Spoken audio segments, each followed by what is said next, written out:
R S എസിനേക്കാളും B J പിയേക്കാളും ജനമനസ്സുകളിലേക്ക് വർഗീയ വിഷം കുത്തിവെക്കുന്ന ഒരു രാഷ്ട്രീയ പാർട്ടിയായി സി പി എം മാറിയതിൻ്റെ പരിണിത ഫലമാണ് അവർ ദ്രവിച്ച് കേരളത്തിൽ മാത്രമായി ചുരുങ്ങിയത്. എന്നിട്ടും പഠിക്കാതെ അവർ കഴിഞ്ഞ പാർലമെൻറ്റ് തെരഞ്ഞെടുപ്പ് വടകരയിൽ മുസ്ലിം ലീഗ് പ്രവർത്തകൻ്റേതെന്ന രീതിയിൽ ഒരു സ്ക്രീൻഷോട്ട് പ്രചരിപ്പിച്ച് ഹീനമായ രീതിയിൽ വോട്ട് തട്ടാനുള്ള ഒരു ശ്രമമായിരുന്നു അവിടെ നടന്നത്. വടകരയിലെ പ്രബുദ്ധരായ വോട്ടർമാർ നല്ല സമ്മാനവും കൊടുത്താണ് അവിടുന്ന് വിട്ടത്. എന്നിട്ടും പഠിക്കാതെ വീണ്ടും അവർ പാലക്കാട് ഇത് ആവർത്തിക്കുകയാണ്. സന്ദീപ് വാര്യരുടെ പഴയ പോസ്റ്റുകളാണ് മുസ്ലിം പത്രങ്ങളിൽ മാത്രം നൽകിയ ഒരു വർഗീയ രീതിയിലേക്ക് അവർ മാറ്റാൻ വേണ്ടിയിട്ട് ശ്രമിക്കുന്നത്.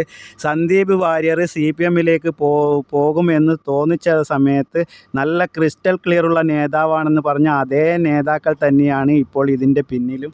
അത് കഴിഞ്ഞ സൂട്ട് കേസ് നാടകം